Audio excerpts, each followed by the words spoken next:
অক্সিজেনাস রান্নাঘরে সন্ধ্যের দিকে আমার আসতে ইচ্ছা করে না তোমাদের বলি, কিন্তু বাধ্য হয়ে আসতে হলো। আজকে রাতে আলু ভাজা আর রুটি হবে। তো সেক্ষেত্রে নিয়ে বসে পড়েছি, আলু কাটছি। দুপুরবেলা গুচ্ছের বাসন ছিল, সেটাকে মাজলাম, মেজে এখন আলু কাটছি। শরীরটা ভালো নেই, অ্যান্টিবায়োটিকটা আমার স্যুট করছে না। দিনে 2টো করে অ্যান্টিবায়োটিক, 10 দিনের কোর্স দিয়েছে, দিনে 2টো করে অ্যান্টিবায়োটিক খেতে পারি আমি? তো টোটাল 5টা অ্যান্টিবায়োটিক খাওয়া পড়েছে। আমি বন্ধ করে দিচ্ছি, কারণ আমি পারছি না। কারণ অ্যান্টিবায়োটিকটা খাওয়ার পরে যেটা হচ্ছে সেটা হলো আমার তোমার যাই খাচ্ছি না কেন আমার এই অবধি হয়ে রয়েছে, আর শরীরে একটা অস্বস্তি। আর দুপুরবেলা খাচ্ছি আর সন্ধ্যাবেলায় গিয়ে সেটা উগড়ে ফেলছি, 3বার 4বার করে বমি হচ্ছে, শরীরটা একদম ভালো লাগছে না। তো আমি ভাবছি অ্যান্টিবায়োটিকটা স্যুট করছে না, আর স্যারকে ফোন করবো না, অ্যান্টিবায়োটিকটা বন্ধ করে দিই। আর মুখও শুকিয়ে যাচ্ছে। এই এখন ইনো খেলাম, ইনো খেয়ে তারপরে বসলাম। সন্ধ্যে থেকে কিচ্ছু খেতে ইচ্ছা করছে না, খাওয়ার কোনো ইচ্ছাও নেই। তা মনে হয় ওষুধের জন্যেই, এগুলো ওষুধের কারণেই হচ্ছে। তো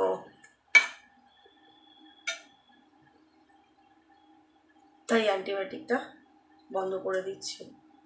আর পুরীর যে কী হবে বুঝতে পারছি না, এখনও টিকিট তো করা হয়নি। ওদিকে দাদার কাজ ধরে নিয়েছে, নানান দিক দিয়ে একটা অশান্তির মধ্যে পড়ে আছি। মায়ের ওই দেখো এক অবস্থা হয়ে রয়েছে, না এদিক না ওদিক। তাকে ডাক্তারের কাছে নিয়েই যাওয়া হচ্ছে, কারণ নিয়ে যাওয়ার মতন লোক কেউ নেই। এক মেয়ে, সম্ভব না টেনে মাকে নিয়ে যাওয়া। ডাক্তার না দেখে ডাক্তার আর ইয়ে করবেন। তাই জন্য মায়ের যে ওষুধটা চলছিল ইকোস্পিন গোল্ড 10 mg, আর ওদিকে তোমার নিউরোবিন, ওটাকে বন্ধ করে দেওয়া হয়েছে। এমনি মায়ের কিন্তু সমস্ত কিছু মার কিন্তু সেন্সে আছে, হ্যাঁ, শুধুমাত্র মা নড়াচড়াই করতে পারছে না। কিন্তু কতদিন এভাবে টানতে পারবো জানি না। ডাইপার্স শেষ, সেটা চিন্তা করব। প্রেশারের ওষুধ শেষ, সেটা চিন্তা করব। দুধ বিস্কিট শেষ, সেটা চিন্তা করব। সেইভাবে সে পড়ে থাকলে, এই যে মেয়েকে 14বার যেতে হচ্ছে, মেয়েকে তুলে ধরতে হচ্ছে, ওঠাতে হচ্ছে, পটি পরিষ্কার করতে হচ্ছে, কারণ অ্যাটেন্ডেন্সও রাখা হচ্ছে না।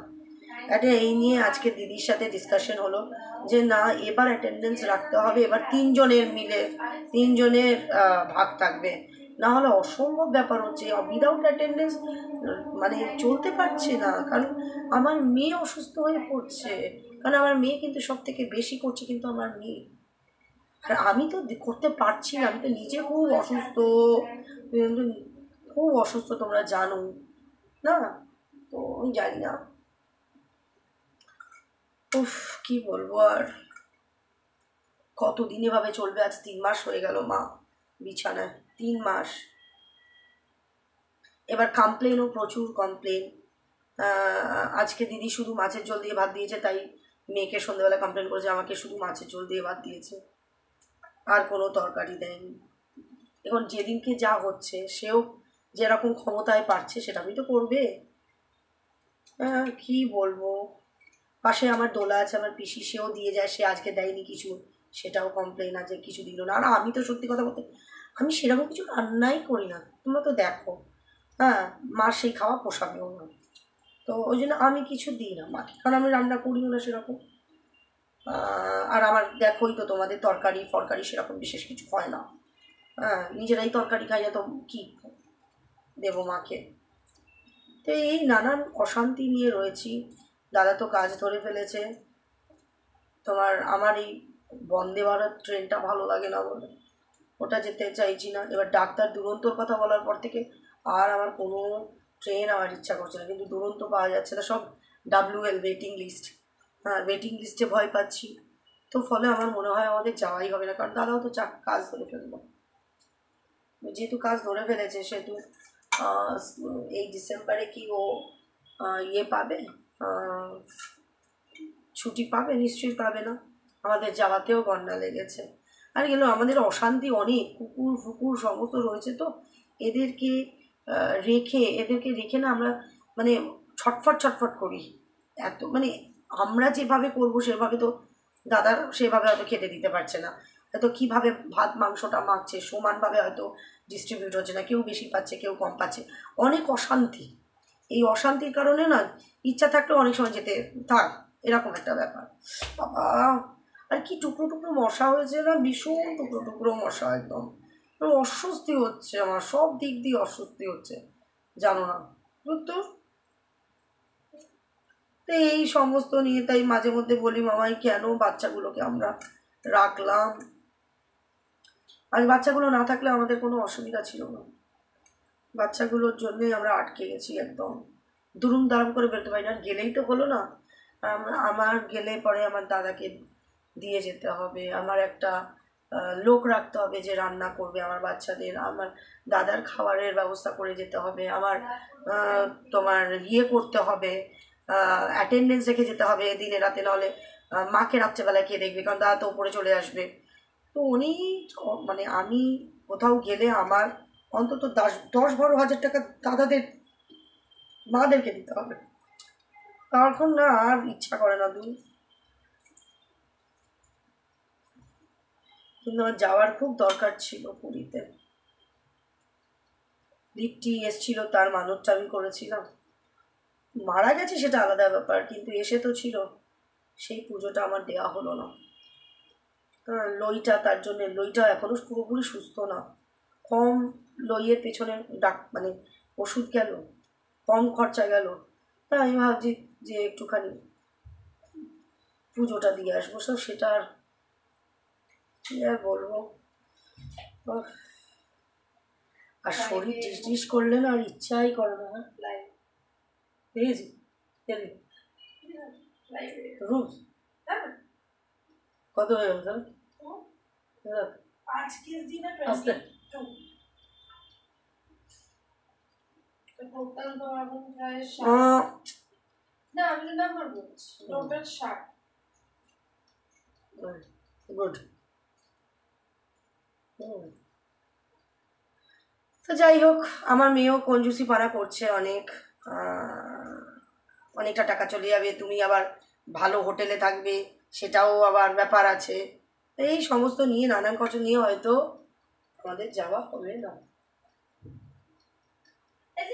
পুরীতে গিয়ে না আমার স্পেন্ড করতে একদম ইচ্ছা করে, বুঝুক মানে অ্যাকচুয়ালি দেখ কি কোনো মানে আছে, ওই বেকার এক সমুদ্র সামনে, ওই হোটেল, ওই গ্যাঞ্জাম, লোকে কি দেখতে যায় ভগবান।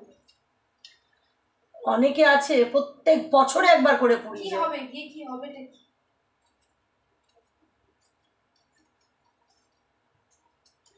কারণ গিয়ে কি হবে চিন্তা করলে আর হবে না, ওর এক জায়গা দার্জিলিং,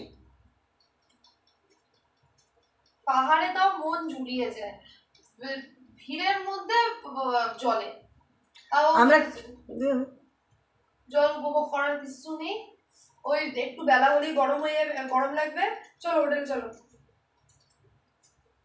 তাও সন্ধ্যাবেলা বেশিক্ষণ বসা যায় না। লাস্ট গেছি 2017 সাল, বললাম না লাস্ট গেছি, তাও কি করেছি, হোটেলেই কাটিয়ে দিয়েছি, বেরিয়েছি কোথায়, আরে এমন এ দু জায়গায় পুরী যায়। সেবার প্রচন্ড গরম ছিল, মানে না রাস্তায় বেরোলে পুরীর বালিগুলো চিটচিট করে তোমার এই সমস্ত জায়গায় আটকে থাকতো, চিপকে থাকতো। তোমাদের মতন বলদি যায়। হ্যাঁ বুঝেছি, ফালতু কথা কম বল, বলছি তুই আটাটা মেখে দিবি আমাকে নাকি, না মুখ চোখ দেখে মুখটা দেখে নি তারপর বুঝবো। হ্যাঁ তুমি কিনে আনবে আর আমাকে তো আলুটা এখন ভাজা, কতগুলো বাসন মাজলাম ভাবো, কতগুলো বাসন মাজলাম, আমি বললাম মামাই আজকে খাবারটা অর্ডার করে দে, বলে রোজ রোজ বাইরের খাওয়া মা, আমি পারবো না, তাহলে তুমি অর্ডার করো তোমার পয়সা দিয়ে, দরকার নেই আর। গুচ্ছের বাসন মাজলাম, এই যে এই আলু কাটলাম, এই যে এখন করবো আলু ভাজা, তাতেও আবার কড়াই আমার ইয়ে হবে, আবার তোমার কড়াইটাকে মাজতে হবে, বলো কি বলবো। ও বাবা, তাহলে কি এখন উঠে যাও? হ্যাঁ এই চুপ হ্যাঁ বাদ, তোর যেটা ইচ্ছা তুই কর, আমি এখন রাখছি। এখন আমি আলু ভাজবো, ওকে চলো।